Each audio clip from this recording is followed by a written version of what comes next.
اور 14 صدیاں گزر گئیں، لبیک والوں نے کبھی اپنا راستہ رکنے نہیں دیا. لبیک والے راستہ اپنا خود بنانا بھی جانتے ہیں اور چھوڑنا بھی جانتے ہیں. لاشیں اٹھا لیتے ہیں لیکن اپنے مقصد سے پیچھے ہٹنے کے لیے لبیک والے کبھی تیار نہیں ہوتے. اور انشاءاللہ اب بھی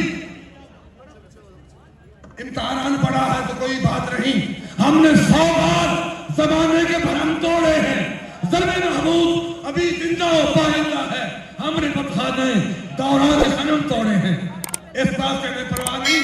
لبیک اپنے مشن سے کسی قیمت پر پیچھے ہٹنے کے لیے تیار نہیں ہے. ہم اپنی گردنیں کٹانے کے لیے تیار ہیں لیکن اپنے مقصد کو چھوڑنے کے لیے تیار ہرگز نہیں ہے. اور انشاءاللہ لبیک کو پہلے بھی اللہ نے فتح دی ہے اور اب بھی انشاءاللہ لبیک کا راستہ کوئی روک نہیں سکتا بلکہ اللہ رسول فتح عطا فرمائے گا.